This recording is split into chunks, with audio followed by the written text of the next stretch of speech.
what we consider waste, in actual fact, is wealth. Because from every plastic that you throw out, for instance, so many jobs can be created apart from saving the environment. From those that collect them, to those that process them, to those that convert them, into other products. Along the value chain of that waste are several jobs. When you talk about renewable energy, I give that as an example, for instance. The fact that more energy will be available, which means you can get more small jobs like barbing shops, for instance, staying longer, okay? If you like, welders or beauty parlors and all of those. People who, for instance, would have had issues, with their businesses, for instance, by having renewable energy. I'm just using solar as an example, for instance. You find that people are able to stay longer. The value chain of that technology alone creates several jobs. And beyond that, these jobs these businesses that are sustained are able to employ several more people. And so you find a multiplicity of jobs. And so it's so easy to create millions of jobs just by creating green jobs. Quite frankly, gas flaring is something that bothers me a lot. I think that the problem is the lack of will on the part of government. What does gas flaring do? One, it degrades the environment. It pollutes the air. Secondly, you find that what it does is we're wasting resources as well. I think that the fines that is slapped on the wrists of these oil companies is very small, which is why they are motivated to continue to flare gas. Russia, for instance, is able to they're the biggest gas suppliers in Europe, for instance. They don't flare their gas, okay? And so we can generate so much money, by stopping the flaring of gases. And if the companies insist, slap such a huge fine on them, and the money that is generated from this fine can go into agriculture, it can go into health, it can go into education. And so what it really requires is a will on the part of government to ensure that there is no motivation for flaring gas. I think mini grids. Why do I say so? When I hear that we generate 3,000 to 4,000 megawatts of electricity, I say that's a big lie. And the reason I say so is because individually, we have our own mini grids. If you look at all the generators that where we generate power in our homes, the solar panels that we use in our homes and all of that, all together you have between 40 to 70,000 megawatts, except that they are not aggregated and put into, and put into one place where we can actually see what we're getting from it. And so the first thing I think we need to do is take it off the exclusive list, take it out of the exclusive list so that we can generate individually, corporately, at the state level, more electricity, and this will benefit more people. Critical for me is the issue of reforestation and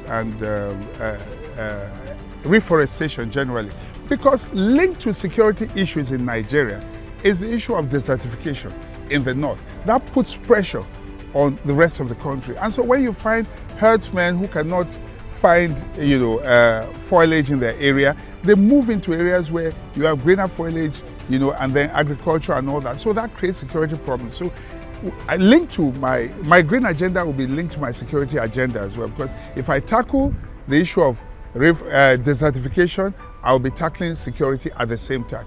Industrial cleanup is very critical for me. A lot of companies come into this country. If you go to the Niger Delta, for instance, the number of spills per year there is over 600. The people cannot farm, the people cannot fish, their lives are almost useless because of the pollutants and all of that. And then in the cities as well, you find industries who indiscriminately pollute the environment and groundwater. So we cannot have clean water, and we do not have, the environment is polluted. So that is something that we're going to tackle heads on. We will promote as much as possible. If it means removing tariffs and all that from renewable energy sources and materials, we will do that to encourage renewable energy, solar, wind, hydroelectricity, and whatsoever we can, even biofuel, from waste to wealth. Then finally, the issue of flooding. these are avoidable. There are international protocols or agreements that we need to implement, things that we need to do.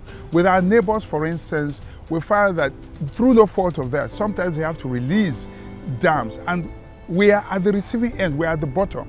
And what this causes is flooding across, so that our people don't end up suffering, and the farm produce is not wasted, lives are not wasted, livestock are not wasted. These are for me very, very critical, and they form the nucleus of my... Well, let me start with where I come from, for instance. I come from a place called Fuga, and I will say this on national TV, and it can be investigated. The federal government has signed off ecological projects there that were never implemented because they want to use them for whatever reason. Let me not go into details. When the people talk, they begin to threaten them, or sometimes say, oh, what do you want us to do? You want to expose us and all of that. And because the state is under the federal government, they will not talk because they are hands in glove together. Many state governors are guilty of this. The federal government is guilty of this. And at the end of the day, the ordinary masses pay the price for this pilfering. And so what I will do is ensure that one, every single dollar or naira of the ecological fund is implemented for what it is meant for, to the letter. If anyone is diverted for whatever reason, whoever is in charge will pay dearly for it. There will be zero tolerance to theft or misuse of ecological fund. I have more than one favorite, but top of the bill is SDG 4. Education and human capital development is critical for me. 9 is also very important to me. 9 would be, I think, innovation, industrialization, and infrastructure. We need to sustain our environment for tomorrow, because if we do not take care of our today, there will be no tomorrow. And so that is these 3 are very critical for me.